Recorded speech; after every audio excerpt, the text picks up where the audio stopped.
Hello scholars, you're welcome back to literature class.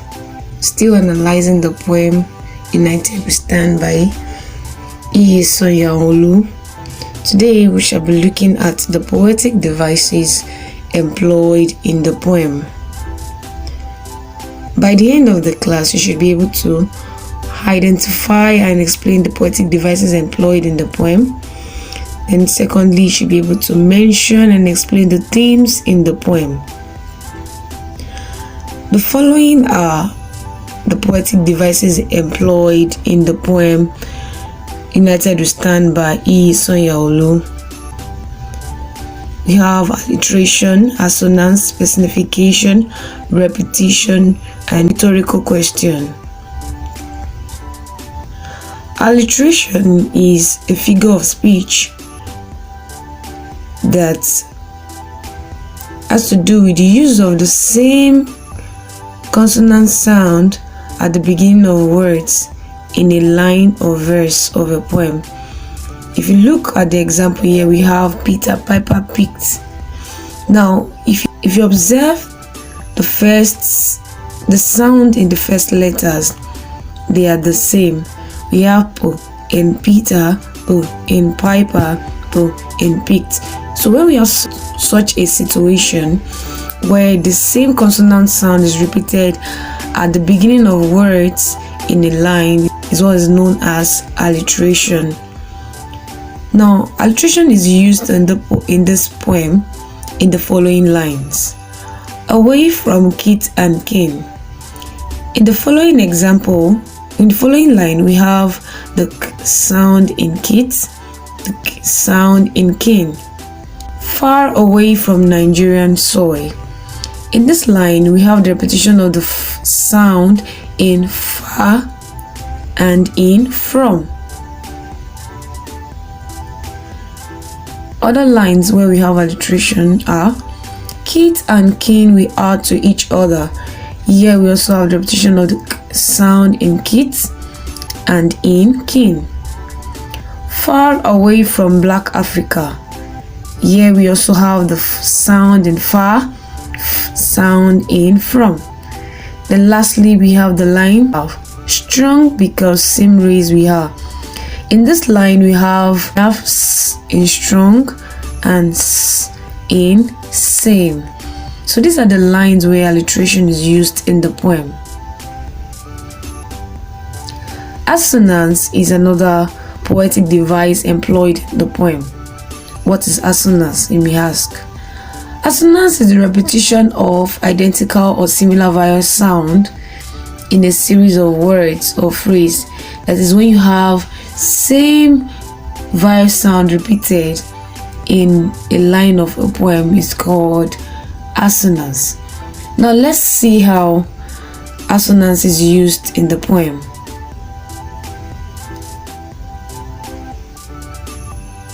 In this line here we have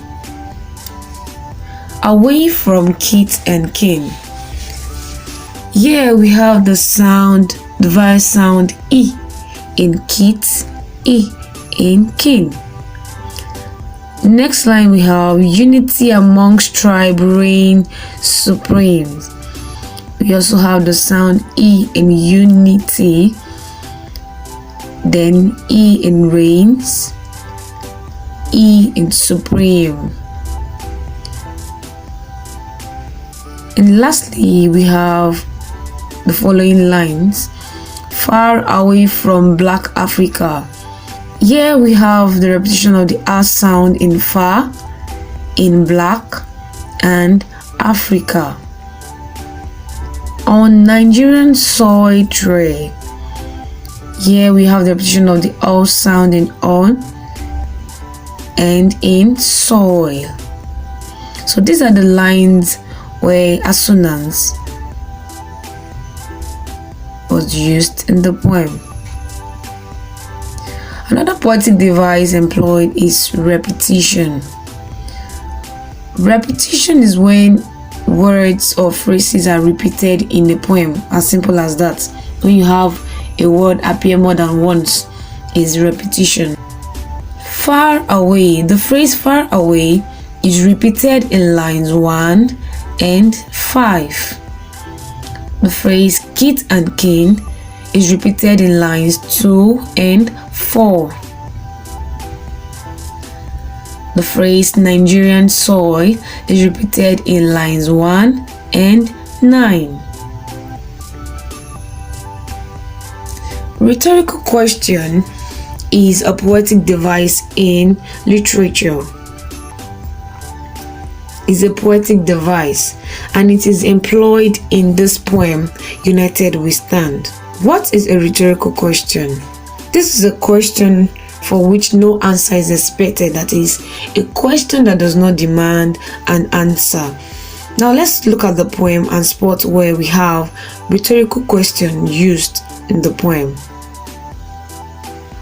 Why then disunite on Nigerian soil trade?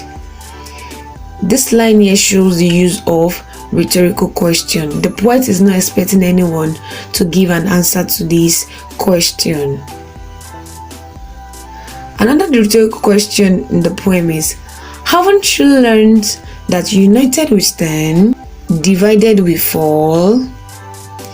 These are questions that the poem does not demand answer from the readers. Personification. I hope you remember what personification is. This is giving human attributes to inanimate objects or abstract ideas.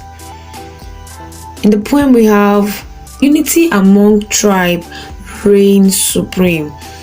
Here, the poet gives unity, which is an abstract idea, the characteristics of what reigning, which human being does. Reigning, hence why this line is classified or known to be personification. Unity amongst tribe reigns supreme. Now these are the poetic devices used in the poem. Now let's look at the themes in the poem. The themes in the poem United We Stand. One of the themes in the poem is national unity. This theme explains the need for every tribe in Nigeria to come together as one, regardless of their location in the world. The poet advises Nigerians to unite and regard one another as friends and family, not only outside the terrain of Nigeria, but also within, as this would foster peace and progress in Nigeria. Another theme in the poem is unity amongst tribes in Nigeria. Tribalism has plagued our country, Nigeria. The poet wondered why Nigerians consider themselves friends and family only outside Nigeria, but see themselves as enemies and adversaries within the shores of Nigeria. The poet makes us know that when there is unity, there is peace, or where there is no unity, there is no peace and progress. Hence, Nigerians should live as one, both within and outside the shores of Nigeria. Racism is one of the themes in the poem. Racism is when someone is discriminated against because of their race, the color of their skin, their nationality, their accent or first language, or their ethnic or national origin. But in this poem, discrimination here is based on the skin color. There are countries that discriminate against the blacks. When Nigerians find themselves outside the country, this country where there is discrimination against the blacks, they regard the three major ethnic groups in Nigeria, such as Igbo, Hausa, and Yoruba, as one, greeting themselves in these languages: Sanu, Elembe, and Kedu. Now these are the poetic devices employed in the poem United We Stand, as well as the themes in the poem United We Stand. Thank you for watching and see you in class. Bye.